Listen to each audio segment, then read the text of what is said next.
내가 또 너희에게 이르노니 구하라 그리하면 너희에게 주실 것이요 찾으라 그리하면 찾아낼 것이요 문을 두드리라 그리하면 너희에게 열릴 것이니 구하는 이마다 받을 것이요 찾는 이는 찾을 것이요 두드리는 이에게 열릴 것이니라. 너희 중에 아비 된 자로서 누가 아들이 생선을 달라 하는데 생선 대신에 뱀을 주며 알을 달라 하는데 정갈을 주겠느냐. 너희가 악할지라도 좋은 것을 자식에게 줄 줄 알거든 하물며 너희 하늘 아버지께서 구하는 자에게 성령을 주시지 않겠느냐 하시니라. 아멘. 오늘 이 말씀을 가지고 사실은 다음 주일이 맥주감사절로 저희들이 드리게 되는데 늘 맥주감사절이 퇴색된 것 같다라는 생각이 늘 들어서 제가 이 말씀을 가지고 맥주감사절 예배 전주에 대해서 오늘은 성령 강림 주일이라는 말씀을 가지고 은혜를 받기를 원합니다. 사실은 제가 어떤 고민을 하게 되느냐 그러면 성도들이 적어도 이런 기도는 마음속에서 계속 우러나야 구원을 이루어가고 성령께서 이들과 함께하여서 그 속에서 하나님의 사람으로 만들어가는데 그런 기도가 목회자로서 여러분들을 볼 때 없다라는 생각들 때문에 고민을 하게 됐어요. 그래서 주일이라도 주보라도 좀 바꿔서라도 이런 기도를 좀 드리게 하자라고 생각을 해서 한 2-3개월 전부터 주보의 내용에다가 여러분들이 구원에 대한 구원의 삶과 구원과 관련된 최소한의 기본의 기도, 기본의 소원을 저희가 실기를 시작했습니다. 그리고 그것과 함께 기도하고 함께 통성으로 기도하는 그런 자세를 제가 갖게 됐는데 여러분들이 꼭 이 예배 시간에 좀 일찍 오셔서 오늘 기도가 뭔지 그런 아주 정밀하게 같이 마음을 다해서 예배를 하는 귀한 시간들 됐으면 좋겠다 그렇게 생각을 합니다. 물론 이것이 이제 기도의 내용이 어느 정도 된다. 그리고 기도의 내용이 여러분들에게 잡히면 이제 다른 것을 또 주보에 실어서 할 예정입니다. 우리는 이런 생각을 합니다. 아직도 구리수학이 아직 되지 않았는데 한국에는 왜 추수감사절을 꼭 이때 하는가 라는 의문을 늘 제기를 해요. 그래서 추수감사절은 그냥 헌금하는 것을 위해서 교회가 운영을 위해서 하는 것이 아닌가 이런 생각도 악한 사람들은 생각할 것뿐만 아니라 늘 이런 생각을 하게 되는데 사실은 맥주감사주일은 굉장히 우리에게는 중요한 의미가 있습니다. 원래 맥주감사주일은 신약시대는 성령 강림주일로 통하는 날이에요. 왜 그러느냐? 원래 맥주감사주일은 구약 이스라엘 백성들이 농사가 하나님의 은혜로 시작해서 첫 그 농사의 수확을 드리는 주일이 맥주감사 주일입니다. 그런데 이 날은 감사한 마음으로 하나님께 소제를 드리는 것도 있지만 이 날은 어떤 날이냐면 이스라엘 백성들이 예수님의 십자가로서 유월절 어린 양을 잡고 어린 양을 잡는 그 날에 죄에서부터 회방되어 가지고 애굽에서 구원하는 날입니다. 구원해서 이제 이스라엘 백성들이 가나안 땅까지 오게 됐는데 그 기간이 50일이 걸렸어요. 그리고 광야에 와가지고 애굽에서 구원받고 난 다음에 50일 후에 하나님 앞에 시내산에서 십계명을 받습니다. 그래서 이 날을 맥주감사절 날을 오순절이라고 해요. 오순절. 다시 6월절이 지나고 50일이 되던 날, 이 날이 보리 수확을 해가지고 첫 수확을 드리는 그 의미보다 더 중요한 의미가 있다라는 것을 우리는 이해를 해야 됩니다. 뭐냐? 우리가 고난주간을 지나서 부활절 이후에 지금까지 50일이 고난주간 지나 십자가에 돌아가신 그 날을 기준으로 해가지고 50일이 돼서 성령이 이 땅에 오시는 날이 오순절 날이에요. 50일 된 날. 이것을 맥주절로 지키기도 하고, 구약에서는 50일 오순절로 지키기도 하고, 또 77절로 지키게 해요. 77절이란 말은 일주일이 7번, 77에 49, 47일, 49일 날 그 다음날 드리는, 그래, 77절, 오순절, 맥주감사절, 이렇게 드리기도 하는 날입니다. 그래서 신약시대는 대부분 성령 강림 주일로 지키는 교회가 있고, 맥주감사 주일로 지키는 교회가 있는가 하면, 어떤 교회는 오순절 주일로 지키기도 하고, 성령 강림 주일로 지키기도 하고, 다양하게 이 맥주감사 예배를 사실은 지키게 돼요. 근데 우리는 또 여러 가지 우리 교회에서는 지켜왔어요. 어떨 때는 맥주감사절, 어떨 때는 오순절, 여러 가지 지켜왔는데, 이번에는 성령 강림 주일로 이렇게 지켰으면 좋겠다라는 생각을 갖게 됐던 겁니다. 여러분들이 예수님이 십자가에 돌아가시고 제자들에게 이 땅에서 그 한 40일, 그래서 십자가에 돌아가시고 난 다음에 이제 그 40일 동안 여기 계시다가 승천하셔서 성령이 오셨는데, 그것이 50일째 성령이 이 땅에 오시게 되었습니다. 그래서 여러분들이 그 전에는 특별한 사람만 성령 받았잖아요. 삼손과 같이 이런 특별한 사람만 성령 받았는데, 그런 것이 아니라 이제 성령이 모든 사람에게 주시겠다라고 약속을 했는데, 그 성령을 예수님께서 십자가에 돌아가시고 50일 만에 여러분들에게 주어져서 여러분들이 구원을 받게 되었습니다. 그래서 성령의 첫 열매, 성령으로 인하여서 구원이 시작되어서 여러분들이 구원의 첫 열매가 되었어요.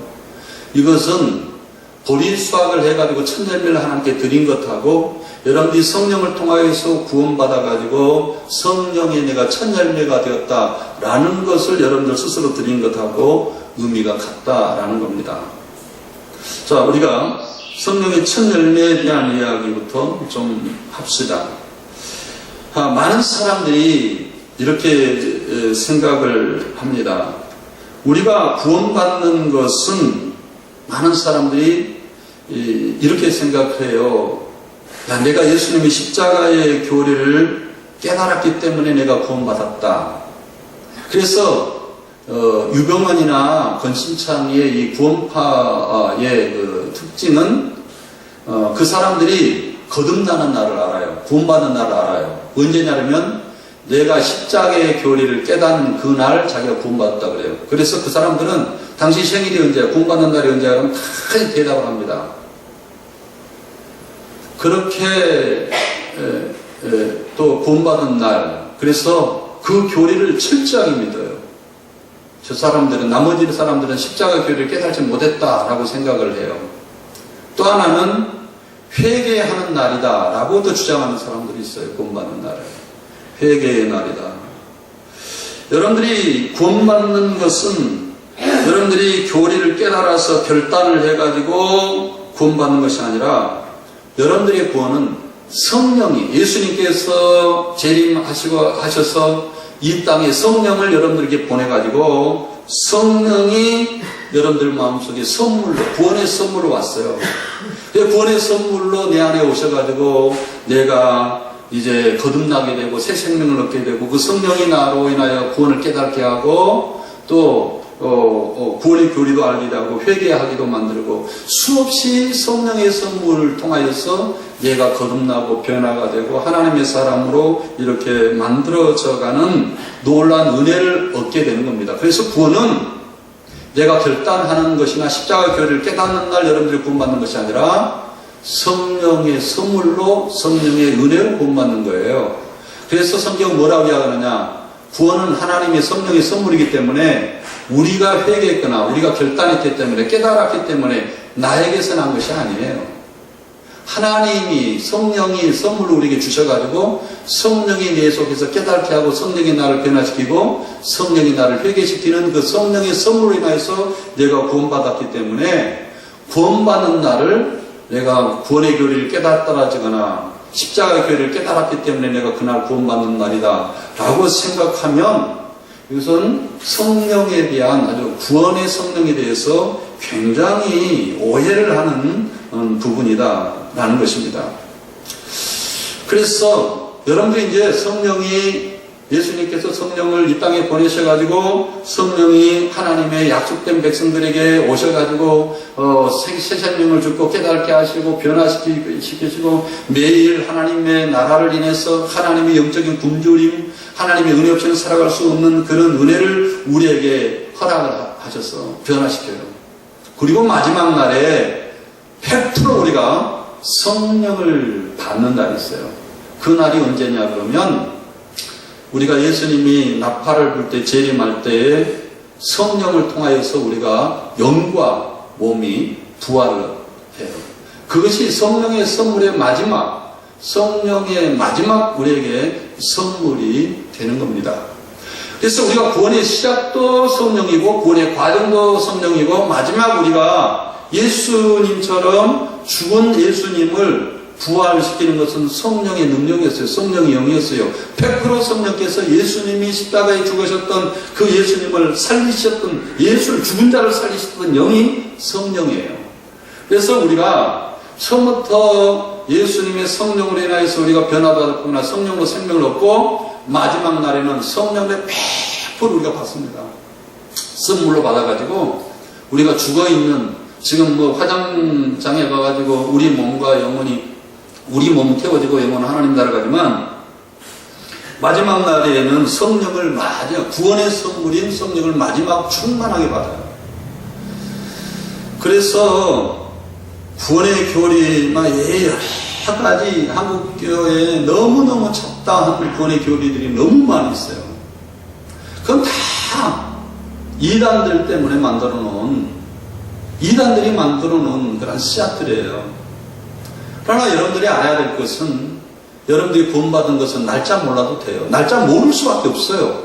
성령이 내 마음속에 언제 생명을 줬는지, 그리고 내가 하나님 말씀을 들으면서 성령이 언제 나를 죄를 깨닫게 하는지, 나중에 깨닫게 할 수도 있고 지금 깨닫게 할 수도, 이미 성령의 생명은 내 안에 시작이 됐어요.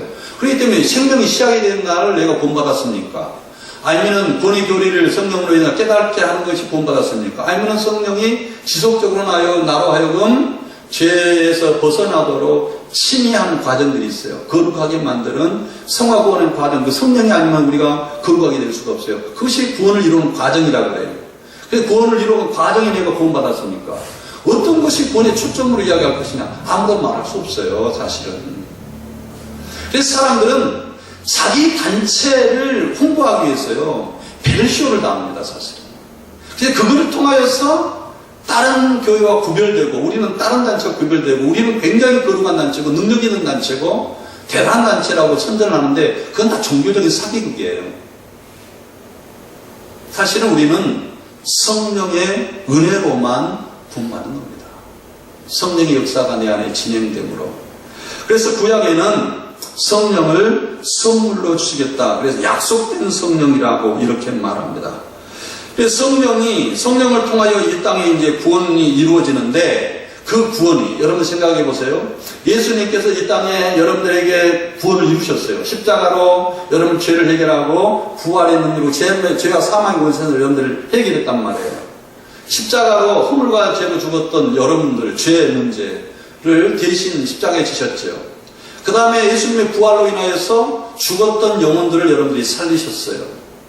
이것을 어떻게 여러분들에게 선물로 줄 것이냐, 예수님의 십자가와 부활을 어떻게 여러분들에게 선물로 줄 것이냐. 많은 사람들은 내가 깨달아야 됩니다, 내가 회개해야 됩니다, 변화받아야 됩니다, 이걸로 선물을 준 것이 아니에요. 성령을 보내셔가지고 이 예수님의 십자가와 예수님의 부활을 여러분들에게 나눠주도록, 구원을 나눠주는 것이 누구냐면 성령이에요. 성령이 여러분들에게 이 구원을 나누어 주는 겁니다. 나누어 주는 거예요. 그래서 예수님께서 부활하고 승천하셔가지고 만왕의 왕이 되었어요. 메시아가 되었어요. 전 세계를, 영적인 세계를 통치하시는데 최초로 통치가 있는데 성령을 보내가지고 여러분들 사악한 마음을 다스려서 하나님의 백성으로 만드는 성령의 역사가 예수님이 만왕의 왕이 되는 첫 통치 시작이에요. 그것을 첫 통치라고 하고 이야기하고 또 교회의 성령의 공동체의 시작이다라고 이렇게 이야기를 합니다. 이 성령이 내 안에 오셔가지고 성령의 선물을 받으면서 내 안에서 예수님의 십자가와 예수님의 부활과 예수님의 승천을 내 안에서 깨닫게 하시고 변화시키시고 그것을 내 안에서 적용시키고 예수님 십자가 나와 연합되게 하고 예수님의 부활과 나와 연합되게 하여 정말 내가 성령을 통하여서 완전히 이제 성령을 받음으로 마지막 날에 부활 승천하는 그러한 성령의 선물로 예수님의 십자가와 부활을 여러분들에게 적용시키게 된다라는 사실입니다. 우리가 이걸 알아야 합니다. 두 번째에 대한 건데요. 오늘 본문 말씀에 오늘 본문 말씀에는 누가복음 11장 4절서부터 쭉 나오는 내용입니다. 구하라 주실 것이요. 여러분들이 잘 아는 내용이기 때문에 이 내용을 내가 먼저 읽었는데 그렇다면 여러분들이 성령을 받기 위해서 물론 기도해야 됩니다만 우리가 이미 기도는 누가 해야 됩니까? 아직까지 성령 받지 아니한 사람들이 기도하는 겁니까? 하나님을 아버지라고 부르지도 아니한 사람이, 거듭나지 아니한 사람이, 하나님 백성이 아닌 사람이 하나님과 아버지, 나에게 성령을 선물로 주세요 라고 기도를 하지 않는 거예요, 사실은. 기도는 누가 하느냐? 하나님의 자녀가 하나님의 자녀의 권리를 가지고 하나님 아버지께 기도하는 것이 기도입니다. 그런데 그 자녀들이 기도하라는 기도 가운데 성령을 선물로 받는 그런 기도하라는 내용들이 성경에 많이 나와요. 우리가 왜 이렇게 기도해야 되느냐? 물론 사도행전 1장 14절 보면 120명 문도가 합심하여 기도하기 시작했습니다. 그래서 성령을 선물로 받아서 성령이 그날 임재하여서 이제 모든 사람, 예수를 믿는 모든 사람들에게 성령을 선물로 주셨어요. 그리고 사도행전 2장 42절에 보면 3,120명이 합심하여서 이렇게 기도를 해서 성령을 받은 역사가 있게 됩니다. 그런데 여러분들이 알아야 될 것이 있습니다. 이미 우리가 성령을 받았고 성령이라서 거듭났고 성령이 내 안에서 구원을 이루고 갑니다. 그리고 내가 언제 거듭난지를 알지 못하지만 성령이 내 안에서 이미 새 생명을 줘서 내 안에 거듭나는 역사가 있다는 것을 내가 감지하고 알아갈 수 있어요. 알 수 있어요.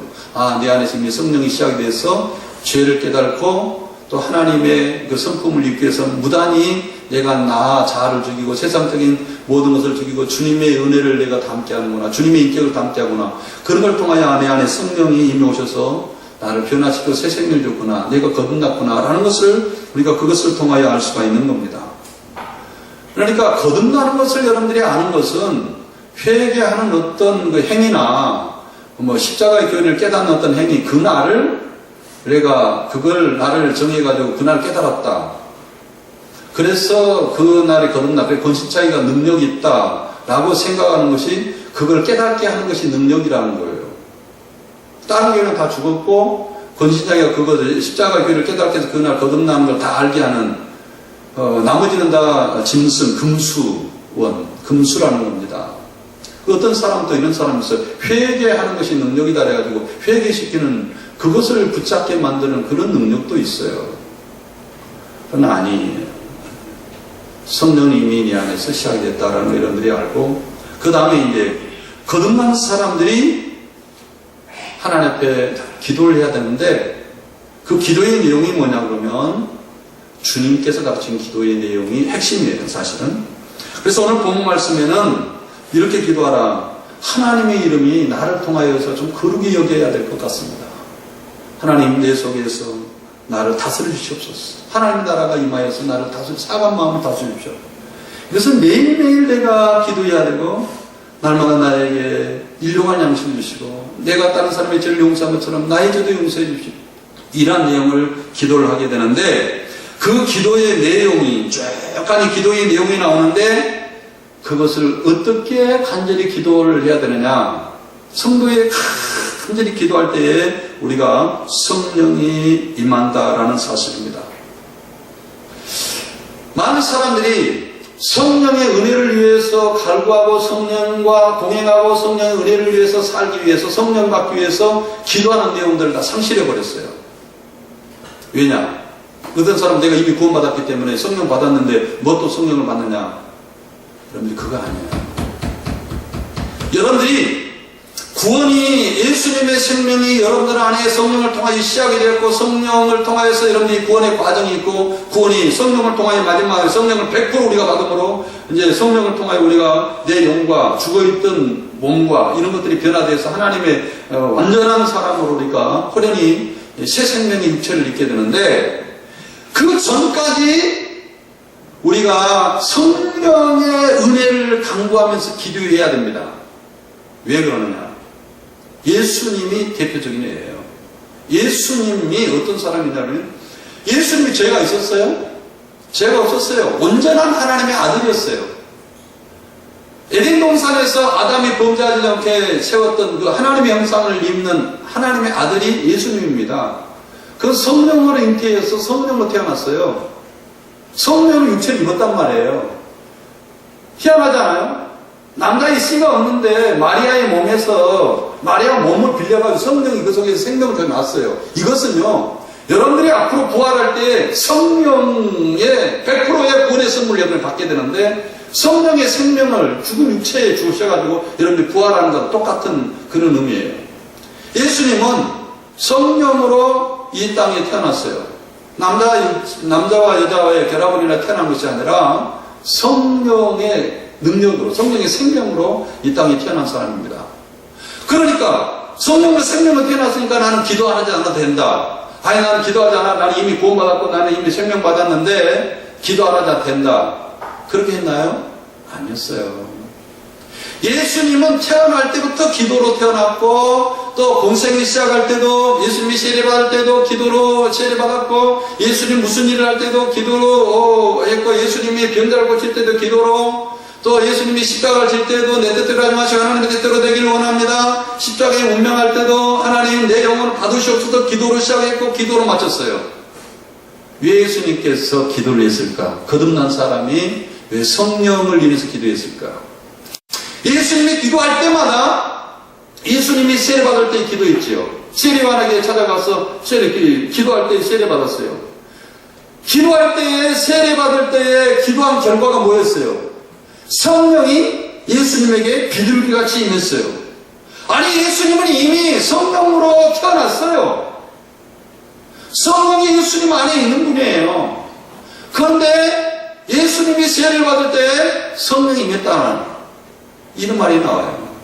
이 말은 아주 중요한 말이에요. 다시 말해서 거듭난 성도가 하나님의 자녀로 살아가기 위해서 하나님의 아들로 살아가기 위해서 날마다 성령이 필요하다는 사실이에요. 우리는 이미 성령이 날 거듭나게 했지만은 내가 하나님의 성령이 필요해서 하나님의 자녀로 살아가기 위해서 예수님이 이 땅에 성령으로 왔지만은 성령으로 태어났지만은 마리아 뱃속에 성령으로 태어났지만은 예수님이 이 땅에서 메시아로 하나님의 아들로서 온전한 하나님의 아들로서 살아가기 위해서는 성령의 능력이 필요했던 겁니다. 성령이 예수님을 인도하시고 성령이 예수님을 견인하시고 성령이 예수님을 지도하시고 성령의 인도를 받아 살아가야만 하나님의 아들로 살아갈 수밖에 없는 것입니다. 그래서 우리가 하나님의 아들 되기 위해서 예수님께서 성령으로 기도하라. 성령을 인해서 기도할 것을 이야기를 했단 말이에요. 많은 사람들이 이렇게 생각해요. 아니 나는 이미 성령 받았습니다. 또 성령 받기도 또 못 기도합니까? 아니 회개해야 됩니다. 그래서 막 열심히 기도하면 성령이 임해서 여러분들이 변화됩니다. 이런 사람도 있습니다. 이게 좀 다른 말이죠. 회개해서 능력 받기 위해서 성령 받기 위해서 기도해야 됩니다. 이것은요, 기도는 하나님의 자녀이면 자격을 주지를 않아요. 이제 너희는 하나님의 아들인 거로 이제 예수 그리스도 이름으로 기도하라. 하늘에 계신 너희 아버지께서 구하는 자에게 주실 것이다. 자격이 누구예요? 하나님의 아들만 기도할 수가 있는데 하나님의 아들 되지 않은 사람이 회개해서 하나님의 아들 되기 위해서 성령 충만받기, 성령 세례받기 기도한다? 그 있을 수가 없는 일이죠, 사실. 누가 기도하느냐? 하나님의 자녀인 우리가 하나님의 자녀로 살아가기 위해서 성령 받고 성령 인도받기 위해서 성령 받은 우리가 성령에 거듭난 우리가 하나님의 거룩한 자녀, 하나님의 영광을 돌리는 거룩한 자녀가 되기 위해서 성령을 인하여서 기도해야 되는 것을 여기서 말씀하고 있다는 거예요. 그래서 우리에게는 이 맥주감사 주일은 굉장히 우리가 성령 받은 날이고 우리가 교회가 성령으로 인하여 거듭나는 날이기 때문에 굉장히 중요한 날이다라는 것을 여러분들이 알아야 됩니다. 우리의 인격과 우리의 생각과 우리의 사고가 예수님의 인격을 담기 위해서 성령의 인격을 담기 위해서 날마다 기도해야 되는 것을 여기서 말하고 있어요. 자, 오늘 본 말씀에 예수님께서 11장 1절에 한적한 곳에 마치시고 제자 중에 하나가 여짜오되 주여, 요한이 자기 제자들의 기도를 가르친 것 같이 우리에게 기도를 가르쳐 주십시오. 예수님께서 기도의 모든 것을 가르치기 시작했어요. 기도의 내용이 무엇이며 하나님의 자녀로서의 기도의 내용이 무엇이며 무엇을 간절히 구해야 될 것을 우리에게 기도를 가르쳐 줬단 말이에요. 그 다음에 기도하고 난 다음에 기도의 자세가 뭔가라는 것을 말하는 것이 5절부터 나와요. 5절에 기도의 자세는 뭡니까? 누가 벗이 있는데 여러분 생각해 보세요. 벗이 있는데 벗이 멀리서 며칠 동안 2, 3일 동안 나를 찾아왔어요. 근데 우리 집에 밥이 없어요. 양식이 없어요. 2000년 전에 저도 이번에 고흥이라는 데 고향을 가봤는데요. 아침밥을 먹으려고 내 친구들하고 아침밥 우리 집에 가면 어머니가 속상할 것 같아가지고 집에는 못 들어가고 내 친구들하고 한 5-6명에서 아침밥을 먹으려고 차 2대를 끌고 이리 쫓아다니고 저리 쫓아다니고 그래도 아침밥을 한 데가 없어요. 고흥군 전체가 아침밥을 한 데가 없어요.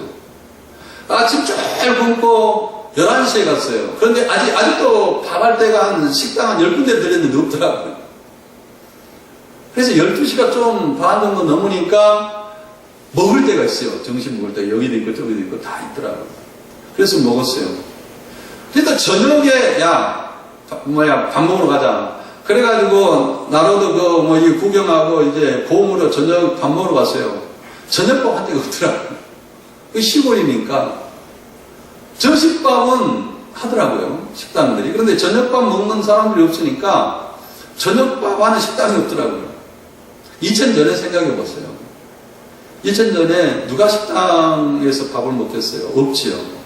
옛날에 다 친척집을 거쳐가지고 이렇게 오면서 밥을 먹었어요.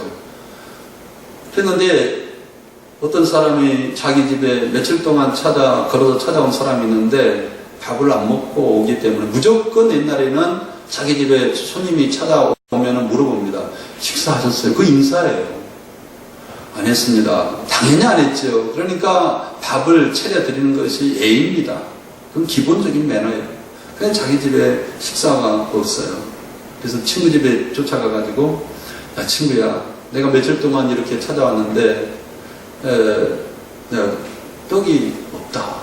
떡 3덩이만 달아. 이 떡 3덩이는 한 사람이 식사하는 양을 가르쳐 이야기해요. 떡 3개를 먹었어요. 이스라엘 백성들은. 떡 잘 자라는 것은 5개. 아니면 3개. 이렇게 이스라엘 백성을 먹었는데 떡 좀 3개만 달라. 그러니까 내가 침상에 누웠는데 내가 줄 수 있겠냐. 야, 너 생각해봐라. 그렇게 멀리 찾아왔는데 내 책임 뭐가 되냐. 근데 이렇게 간청할 때 비록 여기 생각해 보세요. 여기 보면 11장 8절에 내가 너에게 말하니 비록 보탬을 인하여 일어나 주지 않을지라도 그 간청함을 인하여 그 요구대로 주리라. 또 내가 너희에게 이르노니 구하라. 그럼 주실 것이요 찾아라. 간청함을 인하여 준다. 하나님의 자녀들이 이 하나님의 백성으로서 살기 위한 간청함을 이야기하는 겁니다. 성도들이 하나님의 자녀답게 살기 위해서 하나님의 메시아답게 살기 예수님의 인격을 담게 해서 살아가기 위해서 반드시 간절한 간청함이 있어야 되는데 물론 그 앞에 주기도문에 대한 간청함의 내용이 나오고 그 자세가 있어야 돼요. 이렇게 간절하게 예수님이 뭐가 되겠냐. 얘를 주지 않으면 얘는 저녁 며칠 동안 잠을 못 잘 거 아니야. 오늘 밤 잠 못 잔다 얘. 밥이 며칠 동안 밥 안 먹으면 잠 못 잡니다. 이렇게 멀리서 걸어서 왔는데 손님인데 그 안타까움이 있어요. 그 애절함이 있어요. 그러니까 이 간청함이라는 것은 그 안타까움과 애절함과 이런 것을 호소하는 거예요. 누구한테? 친구한테 호소하는 것, 하나님께 호소하는 거예요. 하나님, 내가 주님 뜻대로 살려고 하는데요. 자주 넘어지고, 자주 쓰러지고 넘어집니다. 하나님, 나는 주님의 영광을 위해서 살고 싶습니다. 주님이 나를 통하여서 이름이 극히 여김을 받고, 야, 저 사람 정말 하나님의 사람이야. 저 사람처럼 이렇게 살았으면 하나님의 영광을 돌리면서 하나님이 기뻐하잖아요. 하나님, 나도 그렇게 살고 싶은데 그것이 잘 안 되잖아요. 하나님, 나에게 은혜 주십시오. 하나님, 나에게 능력 주십시오. 간절하게 하나님께 매달리니까 안타까움이 있어야 되는 거야. 안타까움. 그리고 그 애절함, 하나님께 이 애절함이 있었을 때에 하나님께서 그들에게 허락한다라는 사실을 오늘 본 말씀 예를 들어서 설명하고 있다라는 사실입니다. 근데 우리가 더 중요한 것은 여기에서 그 말하면서 그러면서도 내가 너희에게 이르는, 너희는 누구예요? 거듭난 하나님의 자녀로 살고자 하는 사람, 거듭나서 주님 뜻대로 살고자 하는 너희들에게 구하라, 그러면 주실 것이요, 찾아라, 그러면 찾을 것이요, 문을 두드리라, 그러면 열릴 것이다. 이 말은 뭡니까? 구하면 주실 것이요, 찾으면 찾을 것이요, 문을 두드리라, 그러면 너희에게 열릴 것이요. 그 근거가 뭐예요? 10절에 그 근거가 있어요. 구하는 이가 받을 것이고, 찾는 이가 찾아낼 것이고, 두드리는 이가 열릴 것이기 때문이다. 다시 말해서 우리가 하나님의 자녀로서 거듭났는데도 불구하고 성령을 인하여서 우리가 날마다 하나님의 자녀로 살아가기 위해서, 정말 멋있는 성도로 살아가기 위해서, 아름다운 하나님의 영광을 드리는 하나님의 아들로 살아가기 위해서 우리가 애절함과 간절함이 녹아있는 기도가 하나님께 있어야 되는 것을 여기서 일하는데, 그 기도는 단 한 번의 기도로 끝나는 것이 아니라, 어떤 사람 그래요. 나는 한 번으로 다 조갑니다. 한 번 기도 안 들으면 그 하나님의 뜻인지 아니냐고 포기합니다. 이런 말을 하는데 그렇지 않아요. 그렇지 않아요. 여기는 구하는 이다 라는 것은 한 번 구하는 것이 아니라 주기적으로 두드리고 구하고 찾고 두드리고 이런 반복적인 행위를 말하는 겁니다. 그러면 죽은 구하는 기도는 뭐게요? 이런 말을 많이 해요. 하나님의 뜻대로 하는 주문법은 말은 이방인처럼 말을 많이 해야만 하나님께 들어주신다, 이런 것이. 그러나 이것은 간절함이에요. 하나님 나를 변화시켜 주십시오라는 간절함, 이겁니다. 예수님이 말이죠, 하나님의 사람으로 살기 위해서 이 땅에 제2의 아담으로, 죄에 앉은 아담으로 이 땅에서 하나님의 영광을 드리게 살기 위해서 끊임없이 반복적으로 기도했습니다. 그 결과가 뭐였어요? 성령이 예수님에게 임했어요. 그렇기 때문에 우리가 계속 하나님의 자녀답게 살기 위해서 계속적으로 기도할 때에 하나님께서 우리에게 그 기도하는 사람에게 뭘 주신다고요? 성령을 선물 주시는데, 성령의 선물은 우리가 하나님의 자녀답게 살아가기 위한 선물이에요. 성령이 없으면 하나님의 자녀답게 우리가 절대 살아갈 수가 없어요. 그래서 예수님을 가리켜서 뭐라고 이야기하느냐? 나는 기도라. 시편 109편에 예수님의 메시아를 표현할 때 강도가 이렇게 표현했는데 예수님을 기도다라고 표현했어요. 예수님의 자체가 기도였어요. 예수님이 하나님의 자녀로서 메시아로서 삶 자체는 뭐였느냐? 기도였다는 사실이에요.